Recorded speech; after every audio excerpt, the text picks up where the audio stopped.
கற்பித்தல் அப்படிங்கிறது ஒரு வேலை இல்லை, அது ஒரு பணி இல்லை, அது ஒரு வாழ்வியல் முறை அப்படின்னு தேசிய விருது பெற்ற ஆசிரியர்கள் கூட்டத்தில் பேசும்போது நேற்று நரேந்திர மோடி பிரதமர் பேசியிருக்கிறாரு. இது இன்றைய செய்தித்தாள்களில் எந்த மாதிரி செய்தியாக வந்திருக்குங்கிறத முதல்ல பார்க்கலாம், என்று நம்ம உரையாடலை தொடரலாம்.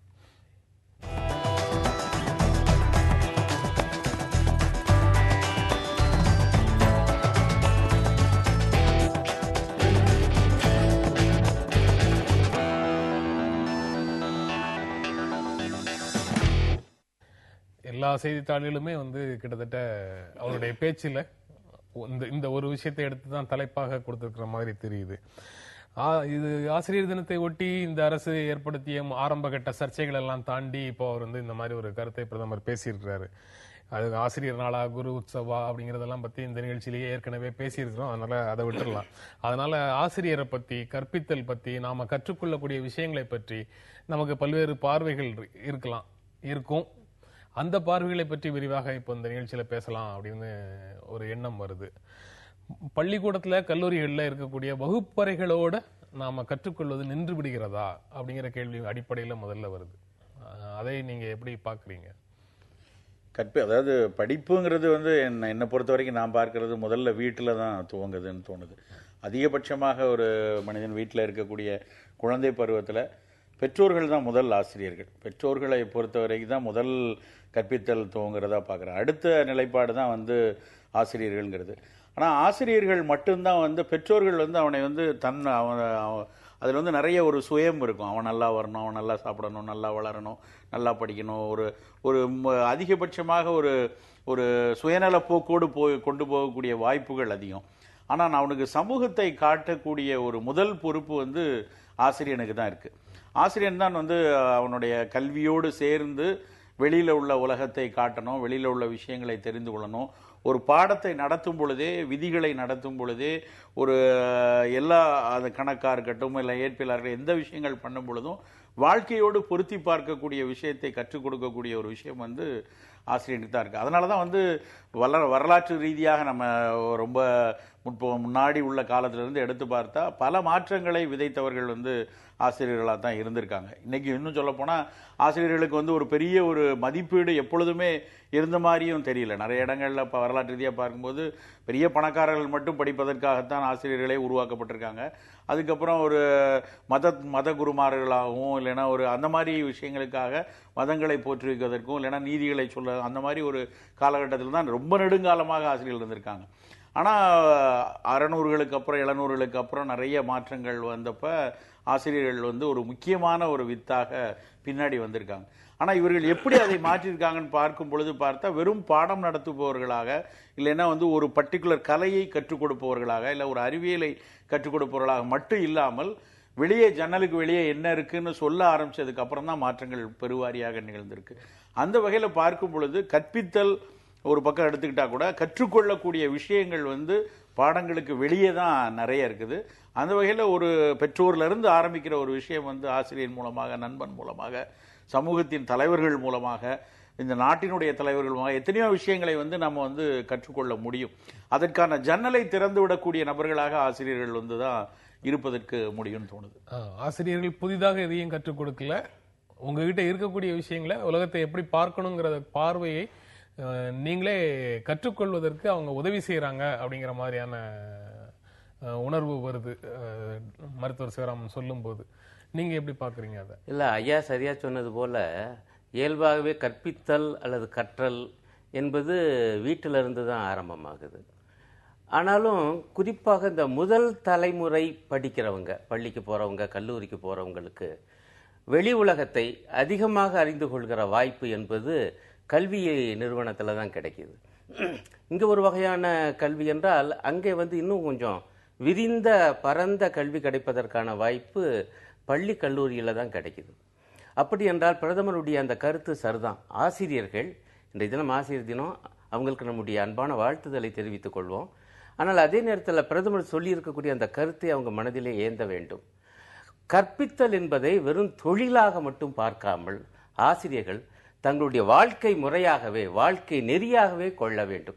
அதனுடைய அர்த்தம் என்னன்னா, அவங்க 24 மணி நேரமும் ஆசிரியர் தான் என்பது போல பொதுவாக அரசு ஊழியர் தான் அப்படி சொல்லுவாங்க, 24 மணி நேரமும் அரசு ஊழியர் தான், எப்போ கூப்பிட்டாலும் உடனடியாக பணிக்கு வரணும்னு. அதை விட எனக்கு நம்ம இது முக்கியமான செய்தியாக படுகிறது.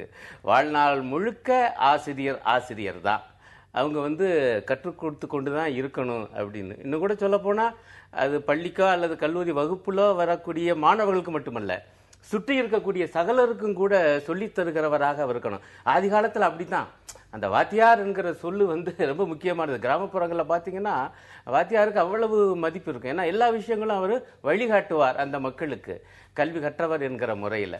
ஆக அந்த ஒரு வாழ்க்கை நெறி என்பது இன்றைக்கு ஏதோ குறைந்து போய்விட்டதோ என்கிற ஒரு கவலை என்பது பிறக்குது. உதாரணம், இன்றைக்கு ஆங்கில பத்திரிகையில் ஒரு செய்தி வந்திருக்கு, அதையும் மனசில் வச்சுக்கிறோம், இருந்தாலும் நம்ம ஆசிரியர் பணி குறித்து பேச வேண்டியிருக்கு. அது என்னன்னா, இந்தியாவில் இருக்கக்கூடிய மொத்த ஆசிரியர்களில் கிட்டத்தட்ட பாதி பேர், அது 43-44 விழுக்காடுங்கிறாங்க, அவங்க எல்லாருமே வந்து தனியார் கல்வி நிறுவனங்களில் தான் ஆசிரியர்களாக பணியாற்றுறாங்களாம். அவங்களுக்கான சம்பளமும் அரசு பள்ளிகள் கல்லூரிகளில் பணியாற்றக்கூடிய சம்பளத்துக்கு இடையில வித்தியாசத்தை போட்டிருக்காங்க. ரொம்ப பயங்கரமா இருக்கு. இப்ப இயல்பா நான் வந்து ஒரு தனியார் நிறுவனத்தில் பணியாற்ற ஆசிரியர் தான், என்னுடைய கவனமெல்லாம் என்னுடைய சிந்தனை எல்லாம் என்ன இருக்கும்னா, ஒரு அரசு நிறுவனத்துக்கு வர இதே வேலை தான் பார்க்குறாரு, ஆனால் அவருக்கு அவ்வளவு சம்பளம், தனக்கு இவ்வளவு தானே என்கிற ஒரு ஏக்கம், அந்த ஏக்க பெருமூச்சு இருந்துகிட்டே இருந்தால் இந்த கற்பித்தலை வாழ்க்கை முறையாக கொள்ளுவாரா என்கிற ஒரு அடிப்படை சந்தேகம் எனக்கு இருக்குன்னு வச்சுக்கோங்க. ஒன்று. ரெண்டாவது, அதே போல பள்ளியில் இருக்கக்கூடிய சூழல், மாணவர்களுக்கும் ஆசிரியர்களுக்கும் அந்த நிர்வாகம் தரக்கூடிய வசதிகள், வாய்ப்புகள், இதெல்லாம் வேற குறைபாடா இருக்கு. இதெல்லாம் இருந்தாலும், இந்த குறைபாடுகள் இருந்த போதிலும் இருக்கிற வசதிகளை வைத்து சம்பளம் குறைவாக இருந்தாலும் அதற்காக ஒரு புறம் போராடி கொண்டே, ஆனால் அதே நேரத்திலே இந்த கற்பித்தலை வாழ்க்கை முறையாக அவர்கள் கொள்ள வேண்டும். என்னுடைய ஒரு அனுபவத்தை நான் சொல்றேன். பொதுவாக நான் என்ன பார்க்குறேன்னா, நான் வந்து வணிகவியல் படித்தவன், பிகாம் எம்காம் அப்படி வந்தவன்.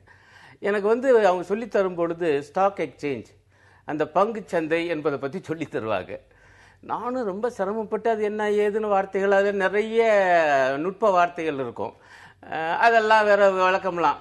ஆனால் நான் இப்போ என்ன நினச்சி பார்க்குறேன்னா, அன்னைக்கு அந்த வசதி இல்லாமல் இருக்கலாம், ஆனால் இன்றைக்காவதும் குறிப்பாக கல்லூரியிலாவது பாம்பே அல்ல மும்பை பங்கு சந்தை என்பது எப்படி இயங்குது என்று ஒரு ஒளிப்படம் எடுத்து அதை வந்து அந்த வகுப்பறையில் போட்டு, இதுதாயா பங்கு சந்தை, இங்கே என்ன நடக்குது பார், என்ன சொல்லி விளக்குவது என்கிற ஒரு செய்முறை. பொதுவாக விஞ்ஞான படிப்புக்கு தான் அதுவே இருக்காதுன்னு வச்சுக்கோங்க. எங்களுக்கு லேபரேட்டரியை பார்க்கறது பெரிய அதிசயமாக இருக்குது. இருந்தாலும் இன்னும் வணிகவியல் இதில் கூட முடியும்.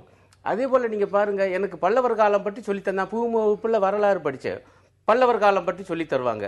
அப்போது ரொம்ப ஒரு மாதிரியாக தான் இருந்துச்சு. நான் பிற்காலத்தில் மாமல்லபுரம் போன பிறகு, மகாபலிபுரம் போன பிறகு, அடடா நம்ம படிக்கிற காலத்தில் இந்த இடத்த கொண்டாந்து காமிச்சிருந்தாலே பல்லவர் காலம் பற்றி எவ்வளவோ புரிதல் உள்ள வந்து இறங்கி இருக்குமே எளிதாக. அதான் நான் கேட்கிறேன் மறந்து போகுது, நான் பார்க்கிறேன் நினைவுல வச்சுக்க முடியுமா என்னங்கிற சந்தேகத்தோடயே இருக்குது. என்ன நீங்க அதை செய்ய சொல்லுங்க, நான் அதை புரிஞ்சுக்கிறேன் அப்படின்னு சொல்லி ஒரு பழைய கல்விக்கான ஒரு பழமொழி இருக்கு. அதான் இப்ப சொல்றது. மொத்தத்தில் நான் சொல்றது காட்சிப்படுத்தல் என்பது மிக முக்கியம் கல்வியிலங்கிறேன். வெறுமனை பேசிக்கொண்டு காட்சிப்படுத்தலையும் தாண்டி அந்த பழமொழி சொல்லுது, என்ன அதை செய்ய சொல்லுங்க அப்படின்னு. அப்ரண்டிஸ்ஷிப் அப்படிங்கிறாங்களா, முதல்ல கல்விங்கிறது அப்படிதான் இருந்திருக்கு.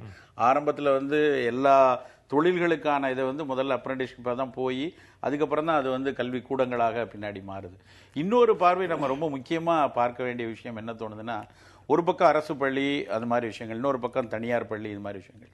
இதனுடைய ஆசிரியர்கள் எப்படி வராங்க? இப்போ வந்து நம்ம வயதை ஒட்டிய ஒரு 80களில் பள்ளிக்கு போன எல்லா நபர்களையும் ஒரு ஆளுமைகள் யார்கிட்ட போய் கேட்டாலும் என்னுடைய பள்ளி வாத்தியார் அப்படின்னு ஒரு சிலாகிக்கக்கூடிய அளவில், மதிக்கக்கூடிய அளவில் ஒரு பள்ளி வாத்தியார் எல்லாருக்குமே இருப்பார்.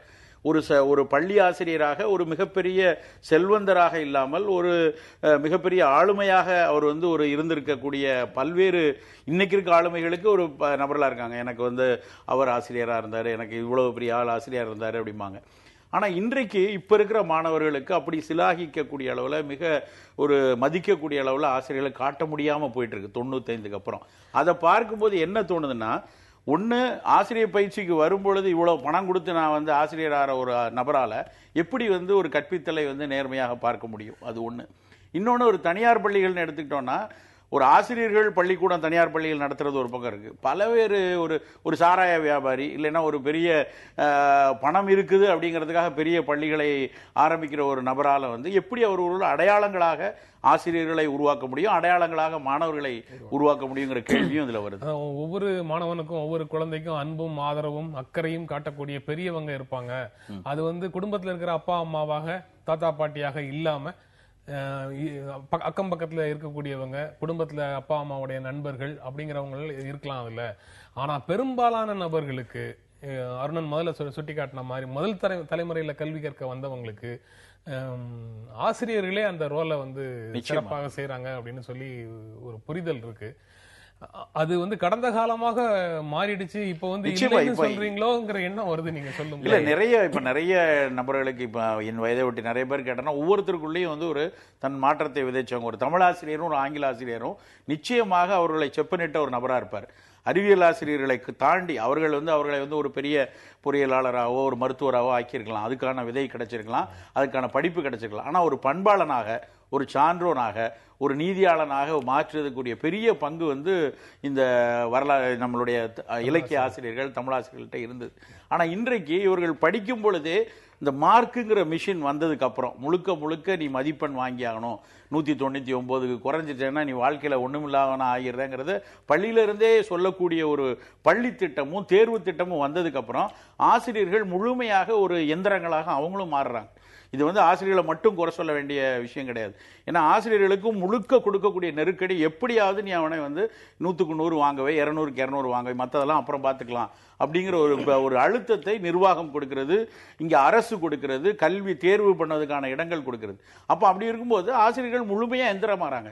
எங்களுக்கு நாங்கள் படிக்கக்கூடிய காலத்துல மதிப்பெண் இருந்தா கூட மதிப்பீடுக்கு முக்கியத்துவம் கொடுத்தாங்க. ஆசிரியர் சொல்லக்கூடிய இலக்கியங்கள் சொல்லும் பொழுது அப்பப்ப தீண்டாமை ஒரு பாவச் செயல் அப்படிங்கறத புத்தகத்துல முதல் வரியில படிச்ச 3ஆம் கிளாஸ்ல படிச்சப்போ அந்த ஆசிரியர் சொன்னது இன்னைக்கு எனக்கு ஞாபகம் இருக்கு. சோ அது அன்றைக்கு அது விதைக்கப்பட்டது, அதை பத்தின கருத்துக்களை அந்த ஆசிரியர் சொன்னது இன்றைக்கு வரைக்கும் இந்த ஜாதிய பிணக்குகள் எந்த அளவுக்கு நம்மை அடக்கி வச்சிருந்தது அப்படிங்கறத உளமாற கொண்டு வந்தது அந்த ஆசிரியர்கள் தான். தொடர்ந்து பேசலாம் ஒரு இடைவேளைக்கு பிறகு.